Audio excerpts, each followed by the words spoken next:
یا ایھا الناس انا خلقناکم من ذکر و انثی وجعلناکم شعوبا وقبائل لتعارفوا ان اکرمکم عند اللہ اتقاکم. اے لوگو، بے شک ہم نے تمہیں ایک نر اور مادہ سے پیدا کیا اور ہم نے تمہیں قومیں اور قبیلے بنا دیا تاکہ تم ایک دوسرے کو پہچانو. بے شک تم میں سب سے عزت والا اللہ کے نزدیک وہ ہے جو تم میں سب سے زیادہ تقوی والا ہے. اللہ سبحانہ تعالیٰ تمام انسانیت سے خطاب کر رہے ہیں. قرآن مجید میں 18 بار آتا ہے یا ایھا الناس، اے لوگو. گویا یہ قرآن سب لوگوں کے لیے ہے، یہ پیغام سب انسانوں کے لیے ہے. یہ کتاب صرف ہماری نہیں، یہ کتاب پوری انسانیت کے لیے ہے.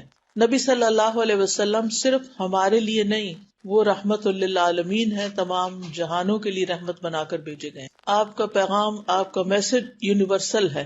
یہ وہ تعلیمات ہیں جن میں سب کا فائدہ ہے، جو سب کی ہدایت کے لیے ہیں، جو سب کی زندگی کو اچھا بنانے کے لیے ہیں. اس لیے ان باتوں کو ہمیں پوری توجہ کے ساتھ سننا اور ان پر عمل کرنا چاہیے.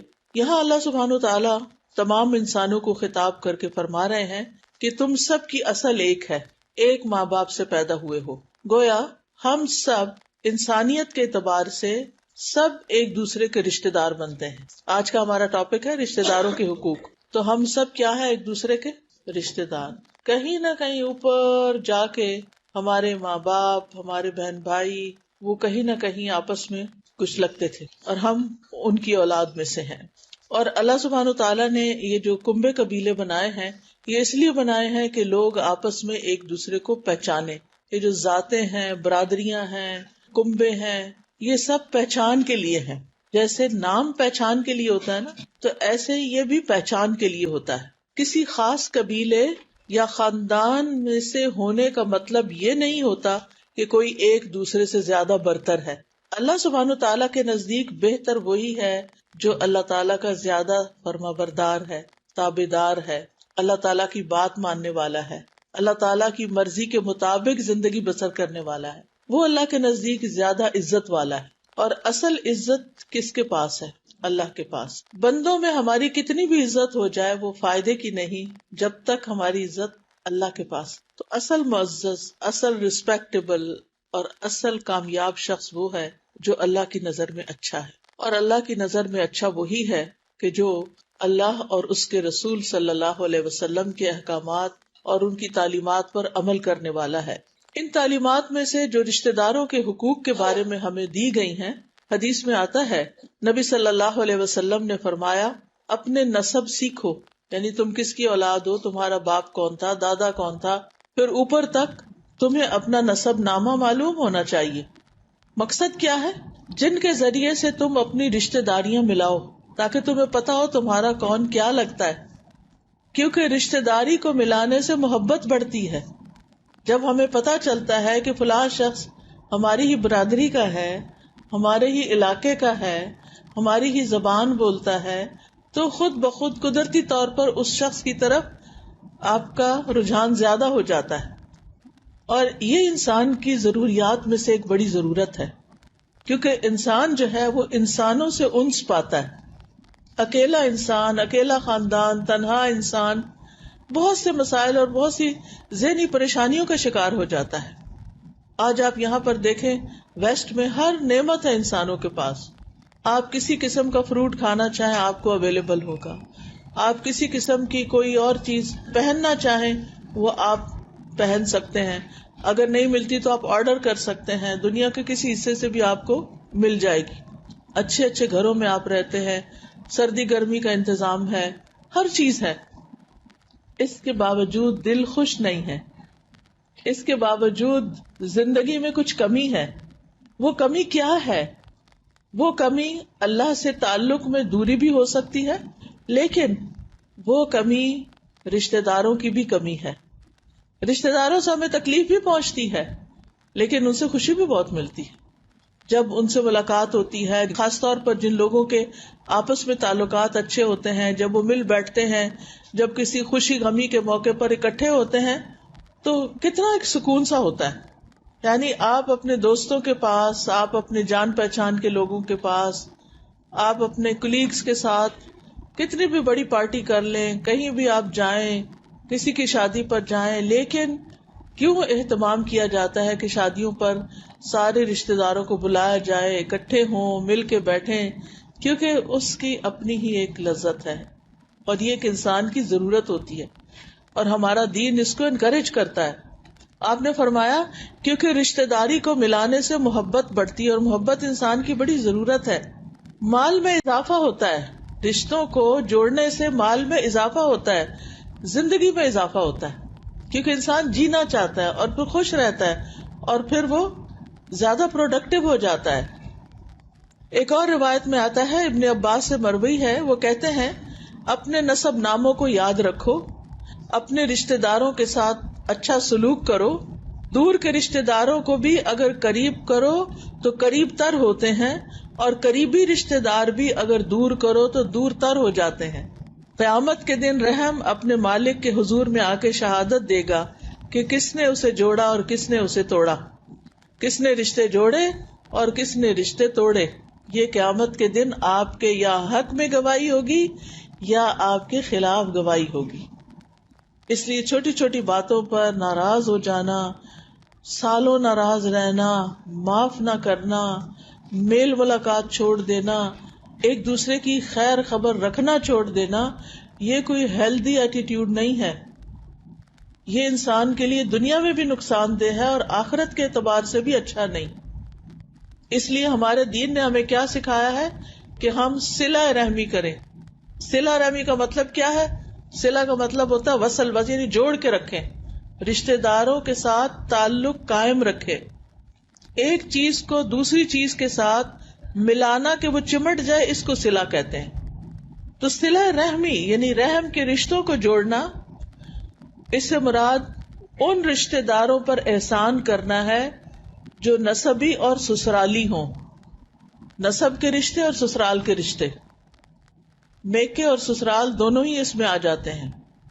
ان پر شفقت کرنا، ان کے ساتھ نرمی سے پیش آنا، ان کے حالات اور ان کی ضروریات کا خیال رکھنا، چاہے وہ ہمارے ساتھ اچھا برتاؤ نہ بھی کریں، چاہے وہ ہمارے ساتھ بدسلوکی کریں، پھر بھی ہمارا فرض کیا بنتا ہے کہ ہم ان کے ساتھ اچھا ہی کریں۔ تو صلہ رحمی کا جامع مطلب یہی ہے کہ جتنا ہو سکے رشتہ داروں کو خیر پہنچائیں، اور جتنا ہو سکے ان سے تکلیف اور شر کو دور کریں، ان کی مشکلات کو آسان کریں۔ اللہ سبحانہ وتعالیٰ اپنی عبادت کے بعد والدین اور رشتہ داروں کے ساتھ حسن سلوک کی تاکید کرتا ہے۔ بنی اسرائیل سے باقاعدہ اس کا وعدہ لیا گیا تھا۔ وہ وعدہ لیا گیا تھا اس وقت جب وہ اپنے ان احکامات کو بھولے ہوئے تھے، یعنی یہ کام کر نہیں رہے تھے، کیونکہ ان کی کتاب میں تعلیم تو موجود تھی، لیکن انہوں نے اس کو پس پش ڈال دیا اور اپنی مرضی کی زندگی بسر کرنے لگے۔ تو اللہ سبحانہ تعالیٰ نے ان کے اوپر کوہ طور کو اٹھا کے، یعنی زمین سے اٹھا کے ان کے سروں کے اوپر معلق کیا، جیسے ایک چھت ہے، یہ چھت تو دیواروں پر ہے نا، وہ دیواروں کے بغیر ان کے سر پہ چھتری کی طرح آ گیا۔ اور کیا حکم ہوا؟ خذوا ما آتیناکم بقوۃ واذکروا ما فیہ لعلکم تتقون۔ جو ہم نے تمہیں دیا ہے، یعنی کتاب جو دی ہے، تورات جو تمہیں دی ہے، اس کو تم پکڑ لو، لے لو۔ واذکروا ما فیہ، اور جو اس کے اندر آتا ہے اس کو یاد رکھو، اس کا ذکر کرو، اس کو پڑھتے رہو۔ کیوں؟ لعلکم تتقون، تاکہ تم بچ جاؤ۔ کس چیز سے بچ جاؤ؟ دنیا کے مسائل سے بھی اور آخرت کے عذاب سے بھی بچ جاؤ۔ اس وقت ان سب نے کیا کہا کہ ہم نے سن لیا اور ٹھیک ہے، وعدہ کر لیا کہ ہم ان احکامات کو مانیں گے۔ پہاڑ ٹل گیا، مشکل آسان ہو گئی۔ اس کے بعد پھر انہوں نے وہی کام شروع کر دیا جو پہلے کر رہے تھے۔ کن کن چیزوں پہ وعدہ لیا گیا تھا ان سے؟ وَإِذْ أَخَذْنَا مِيثَاقَ بَنِي إِسْرَائِيلَ لَا تَعْبُدُونَ إِلَّا اللَّهَ وَبِالْوَالِدَيْنِ إِحْسَانًا وَذِي الْقُرْبَى وَالْيَتَامَى وَالْمَسَاكِينِ وَقُولُوا لِلنَّاسِ حُسْنًا وَأَقِيمُوا الصَّلَاةَ وَآتُوا الزَّكَاةَ ثُمَّ تَوَلَّيْتُمْ إِلَّا قَلِيلًا مِّنكُمْ وَأَنتُمْ مُعْرِضُونَ۔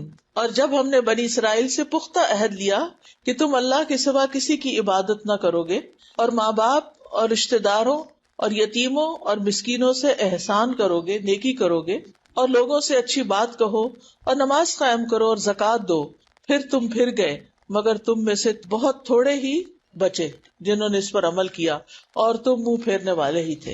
یعنی تم تھے ہی ایسے کہ تم اللہ کی بات کو سن کر عمل نہ کرو. آج مسلمانوں کا حال بھی یہی ہے. آج آپ دیکھیں کتنے لوگ اللہ کی عبادت کا اہتمام کرتے ہیں کہ وہ اپنی نماز کو پرائرٹی سمجھتے ہوں، چاہے وہ جاب پر ہوں، چاہے وہ گھر پہ ہوں، چاہے وہ سو رہے ہوں، چاہے وہ بازار میں ہوں. نماز کا وقت آ گیا ہے تو بس اب نماز تو پڑھنی ہی ہے. ہم میں سے کتنے لوگ ہیں جو اس کا اہتمام کرتے ہیں. پھر دوسرے نمبر پر والدین چاہے زندہ ہوں چاہے فوت ہو چکے ہوں، دونوں صورتوں میں ان کا حق ہے. زندہ ہو تو ان کی خدمت کی جائے، ان کی مدد کی جائے، اپنی جان مال اپنے منصب جو بھی آپ کو اللہ نے نعمتیں دی ہیں ان کے ساتھ ان پر احسان کیا جائے. اور اگر وہ فوت ہو چکے ہیں تو ان کے لیے دعائیں کی جائیں، ان کی بخشش کی، ان پہ رحمت کی. وقل رب ارحمہما کما ربیانی صغیرا، کہ اللہ تعالیٰ جس طرح انہوں نے بچپن میں مجھے چھوٹا سا پالا تھا ایسے ہی تو ان پر اپنی رحمت فرما دے کہ اب وہ چاہے زندہ ہے اور کمزور ہیں یا فوت ہو چکے ہیں، ان کی طرف سے صدقہ خیرات کیا جائے، ان کے لیے دعائیں کی جائیں تاکہ ان کی اگلی زندگی جو ہے وہ اچھی ہو. پھر اس کے بعد رشتہ داروں کے ساتھ حسن سلوک کا حکم ہے. یہاں تو یہ رشتہ دار قریبی ہوں یا دور کے ہوں، دونوں طرح کے رشتہ داروں سے حسن سلوک کرنا چاہیے. لیکن جو جتنا قریبی ہوگا اس کا حق اتنا ہی زیادہ ہوگا. قریبی سے مراد نسب میں بھی قربت ہے اور رہائش کے اعتبار سے بھی قربت ہے. رہائش کے اعتبار سے کیا؟ مثلاً وہ رشتہ دار جو آپ کے کینیڈا میں رہتے ہیں وہ پاکستان والے رشتہ داروں سے زیادہ حقدار ہیں، اور وہ رشتہ دار جو کینیڈا میں بھی ہیملٹن کے اندر رہتے ہیں وہ اور زیادہ حقدار ہیں. اسی طرح نسب میں جو بہن بھائی ہیں، جو نانا نانی دادا دادی ہیں، چچا پھپھی ماموں، یہ زیادہ حقدار ہیں. پھر اس کے بعد ان کی اولادیں، پھر ان کی ایکسٹینڈیڈ فیملیز، وہ پھر سلسلہ پھیل جاتا ہے. لیکن امیڈیٹ فیملی جو ہے اور قریب ترین رہنے والی فیملی جو ہے وہ آپ کے حسن سلوک کی زیادہ مستحق ہے. صلہ رحمی کرنے والوں کے بارے میں قرآن مجید میں آتا ہے والذین یصلون ما امر اللہ بہ ان یوصل ویخشون ربہم ویخافون سوء الحساب، اور وہ جو اس چیز کو ملاتے ہیں جس کے متعلق اللہ نے حکم دیا کہ اسے ملایا جائے، یعنی رشتہ داریاں، وہ اس کو جوڑ کے رکھتے ہیں اور اپنے رب سے ڈرتے ہیں، یعنی رب کا حکم بھی مانتے ہیں پھر بھی ڈرتے رہتے ہیں اور برے حساب کا خوف رکھتے ہیں کہ اگر ہم نے یہ رشتہ داریاں نہ جوڑی تو پھر آگے جا کے جواب دینا پڑے گا. یعنی یہ ہماری چوائس کی بات نہیں ہے کہ ہمارا دل چاہے تو ہم بات کر لیں، دل چاہے تو ان سے ملیں، ان سے جوڑ کے رکھیں، دل نہیں چاہتا تو نہ کریں. نہیں، اس کے لیے وقت بھی نکالنا ہوگا، اس کے لیے خیر خبر کے طریقے بھی اختیار کرنے ہوں گے. رحم کا لفظ جو ہے صلہ رحمی، رحم کا لفظ رشتہ داری جو ہے، یہ رحم کا لفظ رحمان سے نکلا ہے. اللہ تعالیٰ فرماتے ہیں میں الرحمن ہوں، میں نے رحم کو پیدا کیا اور اسے اپنے نام سے نکالا، یعنی اپنی طرف نسبت دی. جو اسے جوڑے گا میں اسے جوڑوں گا، جو اسے توڑے گا میں اسے توڑ کے پاش پاش کر دوں گا، یعنی پھر اس کی خیر نہیں. تو اس لیے رشتہ داریاں جوڑنے سے زندگی میں خیر و برکت آتی ہے، مال میں اضافہ ہوتا ہے، عمر میں اضافہ ہوتا ہے. اس لیے یہ دو چیزیں تو ہر انسان چاہتا ہے، لمبی عمر جیوں اور زیادہ مال ہو میرے پاس. میں نے نہیں دیکھا کوئی انسان جو ان دو خواہشات سے خالی ہو. لیکن یہ کس کو نصیب ہوتی ہیں؟ جو اللہ تعالیٰ کے ایسے احکامات پر عمل کرتے ہیں. ایمان لانے کے بعد اللہ تعالیٰ کو جو عمل بہت محبوب ہیں اس کے بارے میں آتا ہے، ایک صحابی روایت کرتے ہیں کہ میں نبی صلی اللہ علیہ وسلم کے پاس آیا، آپ اپنے صحابہ میں بیٹھے ہوئے تھے، مجلس میں تھے. میں نے کہا آپ ہیں وہ جو یقین رکھتے ہیں کہ آپ اللہ کے رسول ہیں؟ آپ صلی اللہ علیہ وسلم نے فرمایا ہاں. میں نے کہا اے اللہ کے رسول، کون سے اعمال اللہ تعالیٰ کو سب سے زیادہ پیارے ہیں، محبوب ہیں؟ آپ نے فرمایا اللہ پر ایمان لانا، یہ سب سے محبوب ترین عمل ہے. اس لیے جو بچے اللہ تعالیٰ کو اب مانتے ہی نہیں، وہ چھوٹا سا کوئی قصور نہیں، بہت بڑا جرم کر رہے ہیں. بہت بڑی غلطی ہے کسی بھی انسان کی زندگی میں کہ وہ اپنے پیدا کرنے والے اور جتنی بھی نعمتیں ہمیں ملی ہیں ان نعمتوں کو دینے والے کا انکار کر دے کہ وہ ہے ہی نہیں. اس کو یوں سمجھیے کہ جیسے کوئی بچہ اپنی ماں کا ہی انکار کر دے کہ میں تمہیں نہیں مانتا، تم میری ماں اور تم نے مجھے جنم دیا. وہ تو ماں ہے جس نے وقتی طور پہ ایک سبب بنی ہے دنیا میں لانے کا، اس کے ساتھ اگر کوئی ایسا سلوک کرے تو اللہ سبحانہ وتعالیٰ تو وَلِلَّهِ الْمَثَلُ الْأَعْلَىٰ، اللہ سبحانہ وتعالیٰ نے تو سب سے زیادہ ہم پر احسانات کی. ہمارے پاس کوئی بھی جو نعمت ہے وہ اللہ ہی کی طرف سے ہے. قرآن مجید میں آتا ہے وَمَا بِكُم مِّن نِّعْمَةٍ فَمِنَ اللَّهِ، کچھ بھی جو ہمارے پاس ہے وہ اللہ کا دیا ہوا ہے. اس لیے اللہ تعالیٰ کو یہ بات بہت پسند ہے جب کوئی شخص اس پر ایمان لاتا ہے، اور جس کا ایمان جتنا جتنا بڑھتا جاتا ہے اس کی اللہ سے محبت اتنی بڑھتی جاتی ہے، اور جتنی جتنی محبت بڑھتی جاتی ہے اتنا اتنا اللہ کا قرب ملتا جاتا ہے اس شخص کو. اور جو اللہ کے قرب کے اندر لذت ہے اور جو ایک سکون ہے اور راحت ہے وہ دنیا کی کسی بھی چیز میں نہیں، چاہے آپ کو قارون کا خزانہ مل جائے، کسی چیز میں نہیں. اس شخص نے پھر پوچھا، اے اللہ کے رسول صلی اللہ علیہ وسلم، پھر اس کے بعد کون سا عمل زیادہ پیارا ہے اللہ تعالیٰ کو؟ آپ نے فرمایا صلہ رحمی، رشتوں کو جوڑ کے رکھنا. یعنی اسلام لانے کے بعد پہلا کام انسانوں کے حق میں کیا کرو؟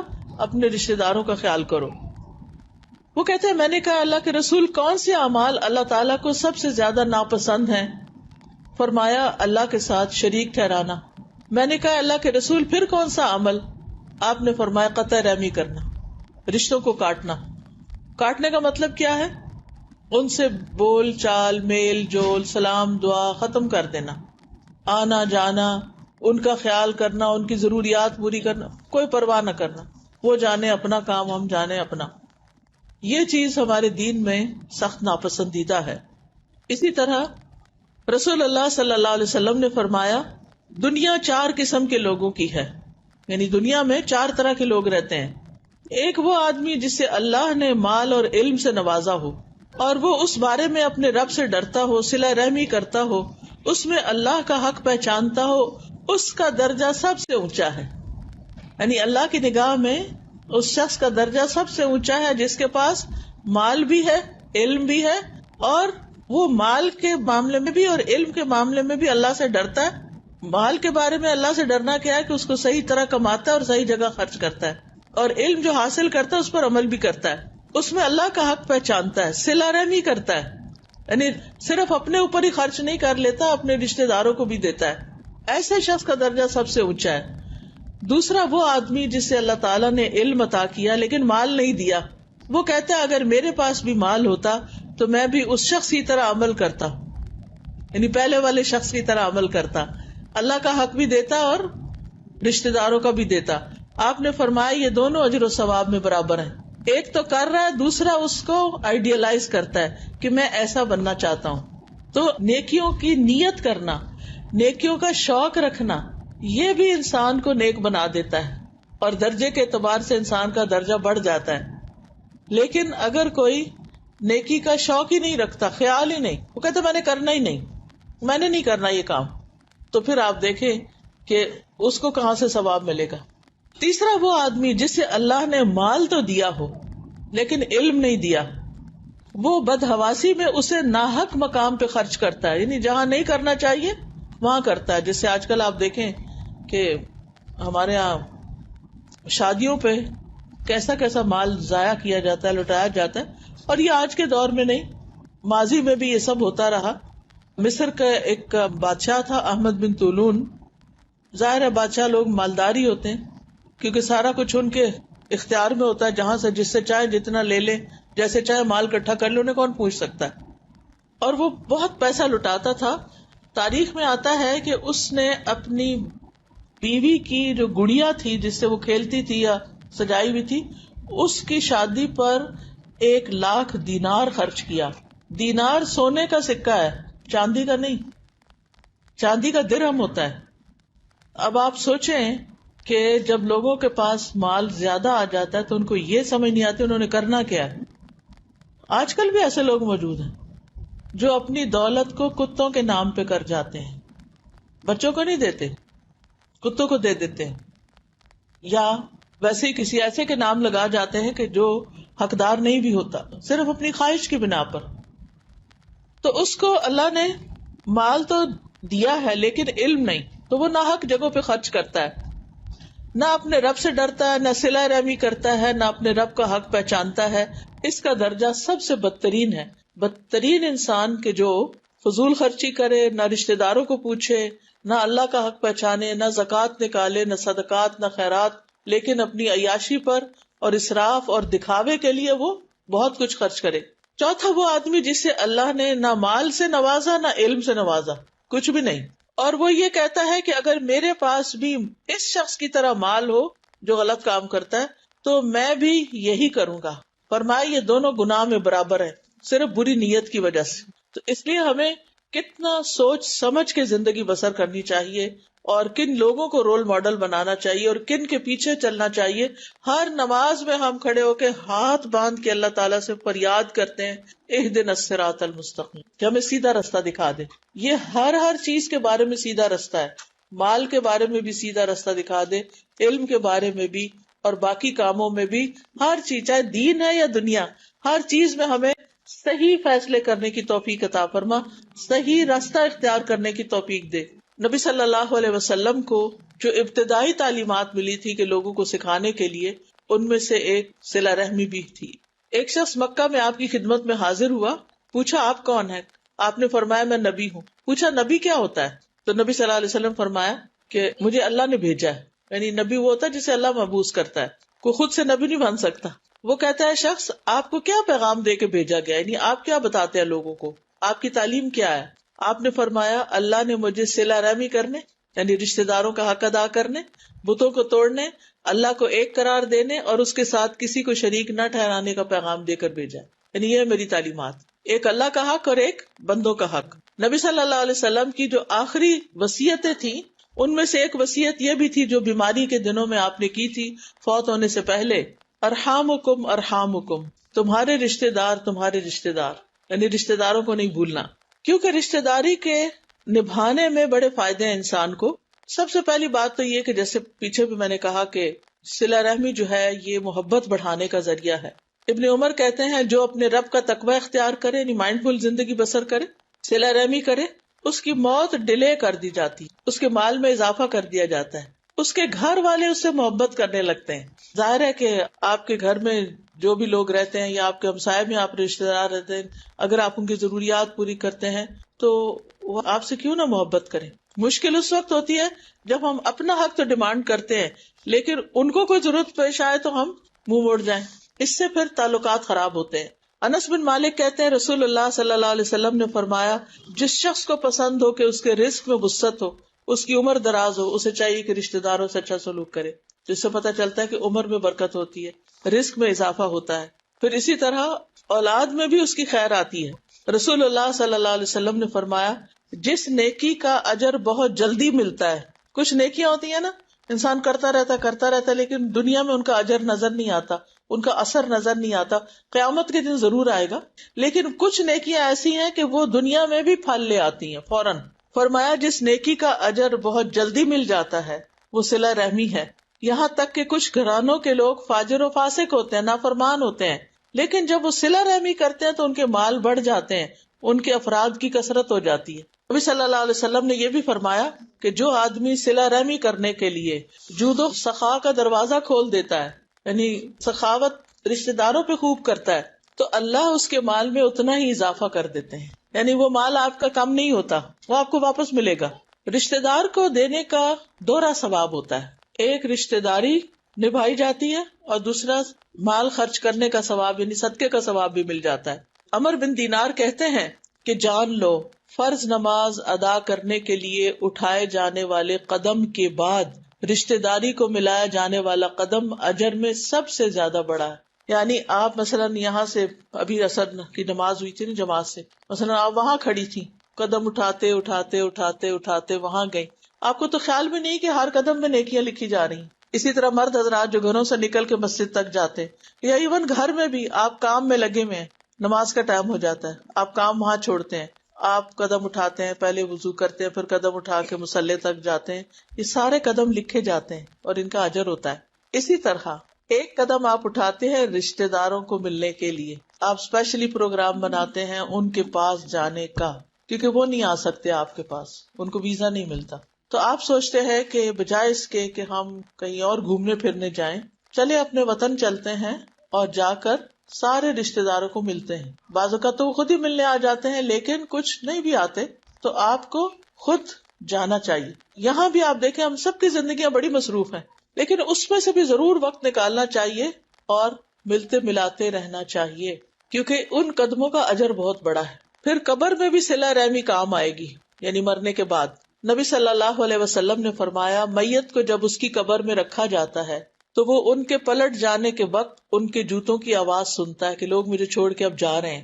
تو جب وہ چلے جاتے ہیں تو نماز آ جاتی ہے. مومن جو ہوتا ہے اس کے بعد نماز آ جاتی ہے، اس کے سرانے کی طرف آ جاتی ہے. روزہ اس کے دائیں طرف آ جاتا ہے، زکوٰۃ اس کے بائیں طرف آ جاتی ہے. دیگر نیک کام، صدقہ، صلہ رحمی، نیکی، لوگوں سے اچھائی اس کے دونوں پاؤں کے پاس آ جاتے ہیں. اور یہ ساری نیکیاں اس کو اپنے اندر انویلپ کر لیتی ہیں، گھیر لیتی ہیں، پروٹیکٹ کرتی ہیں، اور وہ شخص ہر طرح کے شر سے محفوظ ہو جاتا ہے. لیکن اگر نماز ہی نہیں پڑھی، روزے بھی پورے کوئی نہیں، صدقہ بھی کبھی کیا کبھی نہیں کیا، ٹوٹا پھوٹا، اور رشتے داروں کو تو کبھی پوچھا نہیں. آپ سوچئے کہ جب ہم اس زمین سے اتر کے نیچے جائیں گے، زمین کے اندر، اور سارے چھوڑ کے چلے جائیں گے، تو پھر کیا چیز ہمارے پاس ہوگی؟ کیا تیاری کر رکھی ہے ہم نے وہاں کے لیے؟ کیا وہاں یہی کہیں گے کہ ہمارے پاس وقت نہیں تھا، اس دن کے لیے وقت نہیں تھا؟ کتنی بڑی محرومی، کتنا بڑا نقصان ہے. کیا ہم میں سے کوئی وہاں سے واپس پلٹ کے آ سکتا ہے کہ ادھر روئے، چیخے، پکارے اور کہے ایک جھانس اور دے دیں، میں اب نہیں ایسا کروں گا، اب میں سب چیزیں لے کر آؤں گا؟ دنیا میں تو یہ ہوتا ہے کہ آپ اگر مثلاً ایئرپورٹ پہنچ گئے اور آپ کو پتا چلا جی پاسپورٹ گھر رہ گئے، اس کے بغیر آپ ٹریول ہی نہیں کر سکتے، تو آپ اسی وقت کیا کرتے ہیں؟ فون لگاتے ہیں اور پھر اپنے کسی بچے کو یا کسی کو بھی کہتے ہیں فلاں جگہ پاسپورٹ رکھے ہیں، تم جلدی سے لے کر آؤ، پہنچو ہمارے پیچھے ورنہ فلائٹ مس ہو جائے گی. تو کوئی نہ کوئی بھاگ دوڑ کر کے وہ آپ کو پہنچا دیتا ہے. ایک نہ فون اٹھائے، دوسرا نہیں، تیسرا، یعنی کسی نہ کسی طرح مسئلہ حل کر لیتے ہیں. اور زیادہ زیادہ نہیں بھی اگر مسئلہ حل ہوا تو فلائٹ مس ہو جائے گی، سو وٹ، اگلی فلائٹ پہ چلے جائیں گے. یا اگر نہیں بھی جائیں گے تو بھی کون سی قیامت آ جائے گی؟ ایک مثال ہے، کوئی مصیبت تو نہیں کھڑی ہو جائے گی. لیکن قبر میں اگر ہمارے پاس یہ چیزیں نہ ہوئیں، نہ واپس آ سکتے ہیں، نہ کسی کو فون لگا سکتے ہیں، نہ کوئی پیچھے ہمارے پاس آنے والا ہے. بچوں کو تو ہم نے دنیا دنیا دنیا سکھائی، ان کو تو ہم نے جنازے کی دعا بھی نہیں سکھائی، ان کو تو ہم نے رب ارحمہما کما ربیانی بھی نہیں سکھائی، وہ ہمارے لیے کیا دعا مانگیں گے؟ ان کو تو ہم نے نماز نہیں سکھائی، وہ تو نماز ہی نہیں پڑھتے، جب وہ نماز ہی نہیں پڑھتے تو ہمارے لیے دعا کہاں سے کریں گے؟ وہ نماز نہ پڑھے تھوڑی بہت پریشانی ہو ہی جاتی ہے، لیکن اگر ان کے یونیورسٹی میں کسی سبجیکٹ میں وہ فیل ہو جائے تو پھر آپ دیکھیں آپ ان کا کیا حشر کرتے اور کیسی پریشانی آپ کو لگتی. یا وہ اگر دنیا کی پڑھائی چھوڑ دیں یا کوئی اچھی بھلی لگی ہوئی جاب چھوڑ دیں، تو جتنا آپ کو غم لگتا ہے اتنا کبھی نماز چھوڑنے پہ تو نہیں لگتا. جب وہ جاب چھوڑتے ہیں، کئی دفعہ ایسے ہوتا ہے نا، بچے کہتے ہیں میں نے بزنس کرنا ہے، میں نے جاب نہیں کرنی. بچے ہوتے ہیں تو کوئی نہ کوئی خلل دماغ میں آتا ہے، طرح طرح کے لوگ مشورے بھی دے دیتے ہیں، تو آپ کو لگ جاتا ہے غم، یہ اس کا فیصلہ صحیح نہیں. مجھے یاد ہے میرے ایک بھائی نے اس طرح کیا تھا، اس کی بہت اچھی جاب تھی اور پینشن والی جاب تھی یو این میں، تو اس کو شوق آ گیا کہ میں نے بزنس کرنا ہے. میری مدر بہت ہی خفا ہوئی کہ تم یہ کام مت کرو. لیکن مجھے یہ بھی اچھی طرح یاد ہے کہ اگر ہم بہن بھائیوں میں سے کوئی نماز میں آگے پیچھے کرتا تو اس سے بھی زیادہ ناراض ہوتی تھی. لیکن ایسی مائیں کم ہوتی. یعنی بچپن میں مجھے یاد ہے کہ کسی اور چیز پہ مارنا پڑی ہوگی، لیکن ایک دفعہ مجھے یاد ہے کہ نماز کا وقت تھا مغرب کا اور دیر ہو گئی، تو ہم اوپر چھت پہ تھے تو ماما آ گئی، آ کے انہوں نے کہا کہ پڑھی نماز؟ نہیں، ایک لگائی. تو ایسی مائیں کہاں ہیں کہ جن کو غم لگ جائے کہ میرے بچے نے نماز نہیں پڑھی، اس کا کیا بنے گا؟ نوکری چھوٹ گئی تو کھائے گا کہاں سے؟ نماز نہیں تو قبر میں کیا حشر ہوگا؟ وہاں آپ پیچھے کچھ لے کے جائیں گی؟ نہیں، کچھ بھی پہنچا ہی نہیں سکتے. یہاں تو یہ ہوتا ہے نا کہ اگر بچے کی جاب چلی جائے تو آپ کیا کرتے ہیں؟ اپنی چوڑیاں بیچ کے اس کو دے دیتے، اچھا چلو ابھی گزارا کرو جب تک کچھ اور کام چلتا ہے. وہاں تو ہم نہیں کام آ سکتے. لیکن ہم بچوں کو کیسے کہیں جب ہم خود ہی نہ پوری طرح پابند ہوں، خود ہماری پرائرٹی میں وہ چیز نہ ہو. اور اگر ہے تو ماشاءاللہ بہت ہی اچھی بات ہے. بہت سی ماں کو میں نے ایسے بھی دیکھا ہے خود اپنی پڑھ لیتی ہیں، بچے کو نہیں کہتی. اگر کہیں گی بھی تو ایک آدھ آواز لگائیں گے، اچھا نہیں پڑھتے تو میں پھر اب کیا سر کپائی کو. نہیں، ہمیں رونا ہے، دھونا ہے، ہمیں اللہ کے آگے معافیاں مانگنی ہے، ہمیں ان کے ساتھ بات کرنی ہے. اور اگر بچپن سے ہی ہم نے ان کو اس راہ پہ لگایا ہو تو پھر عادت بھی ہو جاتی ہے. بہرحال آخرت میں بھی رشتہ داری نبھانا کام آئے گا. قرآن مجید میں آتا ہے والذین آمنوا واتبعتهم ذریتهم بایمان الحقنا بهم ذریتهم، اور جو لوگ ایمان لائے اور ان کی اولاد بھی کسی درجے میں ایمان کے ساتھ ان کے پیچھے چلی، ہم ان کی اولاد کو وہاں ان کے ساتھ ملا دیں گے. اکثر ایسے ہوتا ہے نا کہ اگر کسی کا بچہ فوت ہو جائے یا کسی کے والدین فوت ہو جائے تو بہت روتے ہیں کیونکہ بڑے پیارے رشتے ہوتے ہیں. پوچھتے کہ کیا ہم آخرت میں ملیں گے؟ یہ سوال اکثر میرے پاس آتا ہے. ہاں اگر دونوں نیک ہوئے تو پھر تو ضرور ملیں گے، لیکن اگر ایک نیک ہوا اور ایک نہیں ہوا تو کبھی بھی نہیں ملیں گے، دونوں کا مقام ہی الگ ہو جائے گا. الا یہ کہ اللہ سبحانہ تعالیٰ کسی کی سفارش قبول کرے، لیکن وہ سفارش بھی یہ جو نماز ہے نا اس کے معاملے میں نہیں ہے. اگر کوئی نماز نہیں پڑھتا اور توبہ کیے بغیر مر جاتا ہے اور اپنی زندگی میں اپنی اصلاح نہیں کرتا تو آگے جا کے اس کی معافی کوئی نہیں، کوئی تلافی بھی نہیں ہے. یعنی بعض لوگ کہتے ہیں نا ہر قضا نمازوں کا ہر جانا دے دو تو وہ معاف ہو جائیں گی، ایسا کچھ بھی نہیں ہے. تو ہر ایک نے اپنی اپنی یہیں سے پوری کر کے جانی ہے. پھر اسی طرح حضرت ابو ایوب کہتے ہیں ایک شخص نے نبی صلی اللہ علیہ وسلم سے کہا مجھے کوئی ایسا عمل بتائیں جو مجھے جنت میں داخل کر دے. ایک شخص نے کہا اسے کیا ہو گیا، اسے کیا ہو گیا، یہ کیا سوال کر رہا ہے؟ نبی صلی اللہ علیہ وسلم نے فرمایا یہ صاحب حاجت ہے. اور اسے کیا ہوا؟ فرمایا اللہ کی عبادت کرو، اس کے ساتھ کسی کو شریک نہ کرو، نماز قائم کرو، زکوٰۃ دو اور صلہ رحمی کرو. جنت میں جانا چاہتے ہو؟ رشتوں کو جوڑو. نبی صلی اللہ علیہ وسلم جب مدینہ میں پہلی دفعہ تشریف لائے ہجرت کرنے کے بعد، تو آپ صلی اللہ علیہ وسلم نے جو پہلی تعلیم لوگوں کو دی وہ کیا تھی؟ افش السلام و اطیب الکلام وصل الارحام وقوموا باللیل والناس نیام تدخلوا الجنت بسلام. سلام پھیلاؤ، اچھی گفتگو کرو، صلہ رحمی کرو، راتوں کو جب لوگ سو رہے ہو تم قیام کرو، تم سلامتی کے ساتھ جنت میں داخل ہو جاؤ گے. تب آپ دیکھیے ایک نہیں دو نہیں کتنی ساری اوتھینٹک حدیثیں ہیں جن میں رشتوں کو جوڑنے کا حکم دیا گیا ہے. اس کے برعکس ان سے روٹ کے رہنا، کاٹ کے رہنا، اس کی قرآن مجید میں مذمت کی گئی ہے. سورۃ البقرہ میں اللہ تعالیٰ فرماتے ہیں فاسقین کی تعریف کی گئی ہے. نافرمان لوگ کون ہیں؟ الذین ينقضون عہد اللہ من بعد میثاقہ ویقطعون ما امر اللہ بہ ان یوصل ویفسدون فی الارض اولئک هم الخاسرون. جو اللہ کے عہد کو مضبوط باندھنے کے بعد توڑ دیتے ہیں، یعنی وعدہ کرتے ہیں اور پھر پورا نہیں کرتے، اور جس چیز کا اللہ نے جوڑنے کا حکم دیا ہے اس کو کاٹ ڈالتے ہیں اور وہ زمین میں فساد کرتے ہیں، یہی لوگ دراصل خسارہ پانے والے، نقصان اٹھانے والے ہیں. یعنی جن رشتوں کو اللہ نے جوڑنے کا حکم دیا ہے جو ان کو کاٹ دیتے ہیں ایسے لوگ نقصان اٹھانے والے ہیں. رشتوں کو کاٹنا جو ہے یہ لعنت والا فعل ہے، یعنی ایسے لوگوں پر لعنت کی گئی ہے. سورۃ الرعد آیت نمبر 25 میں اللہ تعالیٰ فرماتے ہیں والذین ينقضون عہد اللہ من بعد میثاقہ ویقطعون ما امر اللہ بہ ان یوصل ویفسدون فی الارض اولئک لہم اللعنۃ ولہم سوء الدار.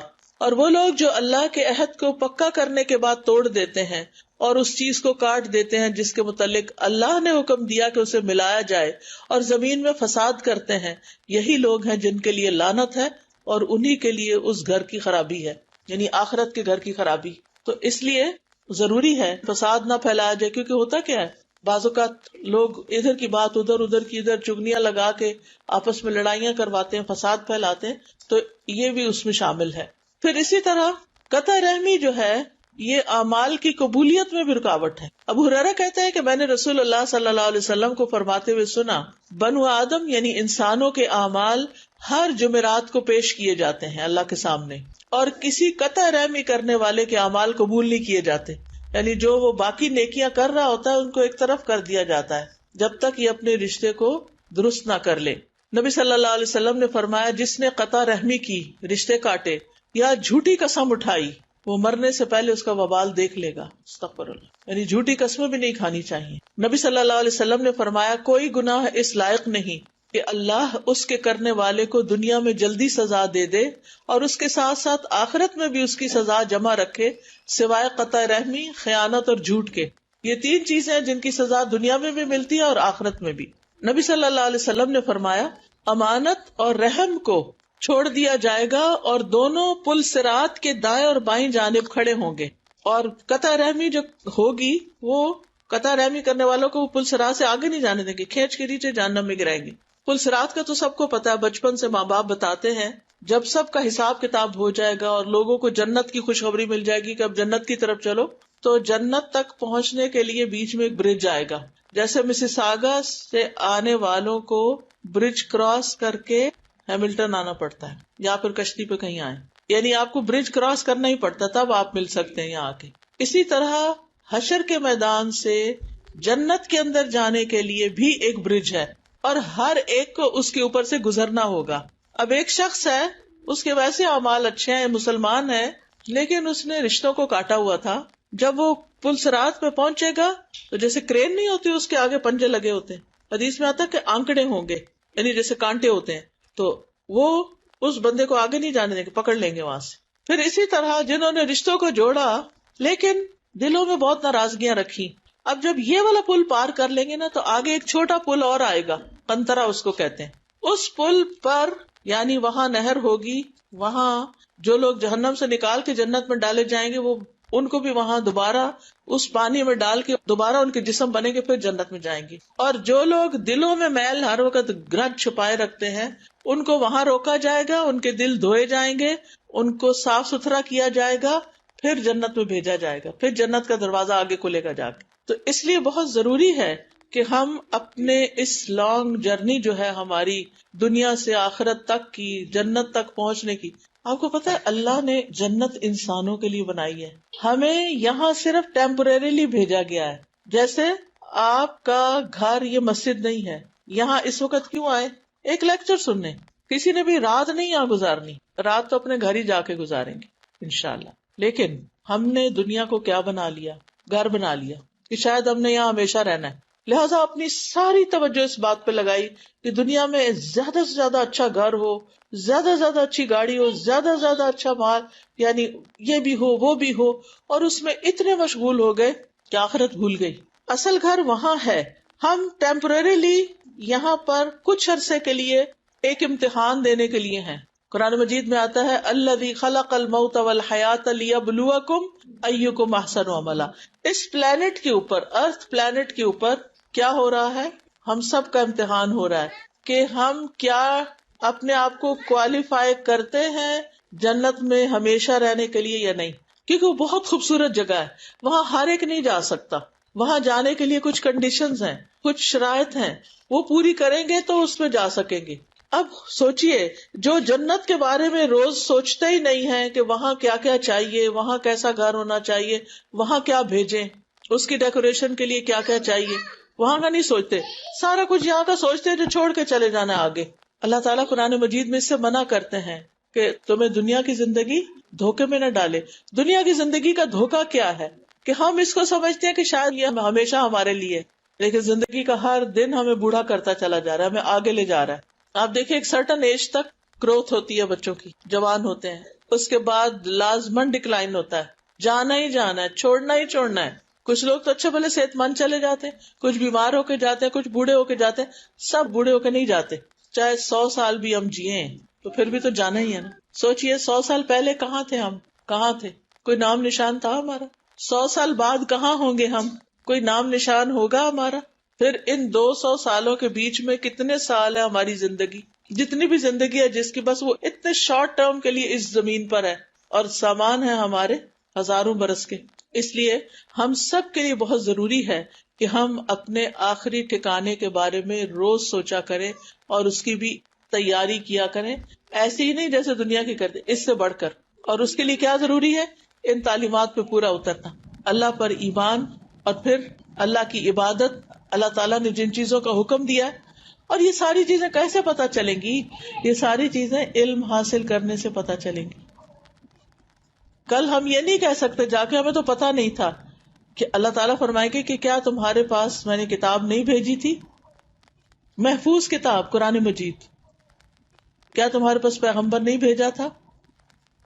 اللہ تعالیٰ نے یہ دونوں چیزیں ہمارے لیے پریزرو کر دی ہیں، یہ آج بھی ہمارے پاس موجود ہیں، سیکھنے کے مواقع بھی موجود ہیں. لیکن ہم اپنی دنیا میں اتنے مشغول ہیں کہ ہمارے پاس وقت نہیں ہے کہ ہم اس کو سیکھ سکیں، جان سکیں، علم حاصل کر سکیں. اور اگر نہیں کرتے تو کس کا نقصان کرتے ہیں؟ کسی ٹیچر کا نقصان نہیں ہے، کسی مولوی صاحب کا نقصان نہیں ہے. کل ایک خاتون مجھے ملی جو بہت زیادہ پریشان تھی، کہتی ہے میرے پاس زندگی کی ہر نعمت ہے، میرا شوہر بہت اچھا. میں نے بہت کم عورتوں کو سنا جو شوہر کی تعریف کریں، تو وہ بہت اپنے شوہر کی تعریف کرتی ہے کہ ہر جگہ میرے ساتھ کھڑا ہے، یعنی بہت میری قدر کرتا ہے. میرے سسرال والے میرا بہت خیال رکھتے ہیں، میرے پاس بہت بہترین جاب ہے، امیزون میں جاب کرتے، کہتے کہ میری ڈریم جاب ہے، میرے پاس زندگی کی ہر نعمت ہے، لیکن میرے پاس دل کا سکون نہیں ہے، مجھے کسی پل چین نہیں۔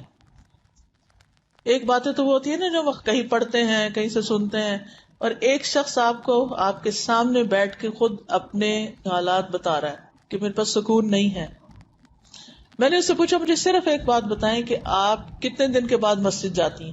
میں نے کسی کلاس کا اس لیے نہیں پوچھا کہ عام لوگوں کو بعض اوقات کلاسز کا نہیں پتا ہوتا، کوئی ریچ نہیں ہوتی، پتا نہیں ہوتا کہاں کیا ہو رہا ہے، لیکن مسجد تو سب کو پتا ہوتی ہے نا، جمعہ تو پڑھتے ہی ہے نا لوگ۔ میں نے کہا آپ کب مسجد گئی؟ کہتے ہیں کبھی نہیں گئی، میری تو جاب ہوتی ہے، جمعے کو بھی فل ڈے جاب ہوتی ہے، اور جاب کہاں ہے؟ گھر سے 1.5 گھنٹے کے فاصلے پر۔ کہتی ہے میں ایوری ڈے 3 آورز ڈرائیونگ کر رہی ہوتی ہوں۔ میں نے کہا آپ کوئی اور جاب کر لیں جو قریب ہو، ٹائم بچائیں، اپنے آپ کو ٹائم دیں اس کے لیے، لیکن obviously جو پیسے Amazon دیتا ہے وہ کوئی اور کمپنی تو نہیں دے گی۔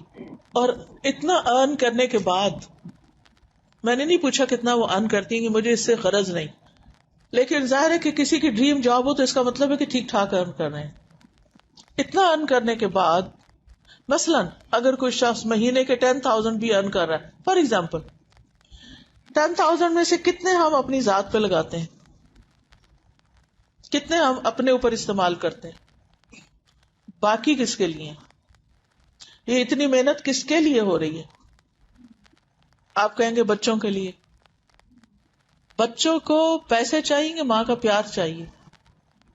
بچے جب بڑے ہوتے ہیں نا تو کہتے ہیں آپ نے تو ہمیں ٹائم ہی نہیں دیا، آپ کو تو اپنی جاب پہ آ رہی تھی، آپ نے تو ہمیں ڈے کیئر میں چھوڑ دیا، اور آپ نے اس لیے کمایا کہ ان کے اوپر خرچ کر کے ان کو پڑھا دیں۔ جب وہ پڑھ لیتے ہیں، جاب مل جاتی ہے، پھر وہ سب سے پہلا کام کیا کرتے ہیں؟ وہ آپ کے ساتھ نہیں رہنا چاہتے۔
آپ کا صدقہ خیرات اچھا ہوگا جب آپ کے باقی کام جو اللہ تعالیٰ نے ہمیں بتائے، جب آپ کے رشتہ داروں کے ساتھ تعلقات اچھے ہوں گے، اور جتنے بھی کام ہمیں بتائے گئے ہیں۔ اب یہاں چند ایک باتیں میں مزید کر دیتی ہوں، آپ دیکھیے کرنا کیا، کرنے کے کچھ کام بتا دیتی ہوں کیسے کیسے کرنا ہے۔ امام نووی کہتے ہیں، یعنی صلہ رحمی کا طریقہ، مستحب یہ ہے کہ نیکی میں ماں کو مقدم کیا جائے، سب سے پہلا حق کس کا؟ ماں کا۔ لہٰذا ہمیں اپنے ہسبینڈز کو روکنا نہیں چاہیے کہ وہ اپنی ماں سے بات نہ کریں اور اپنی ماں سے نہ ملیں۔ اگر آپ بھی اس کی ماں کی عزت کریں گی اور آپ کا ہسبینڈ بھی کرے گا تو وہ آپ پہ اپنی جان نچھاور کرے گی۔ مائیں غصہ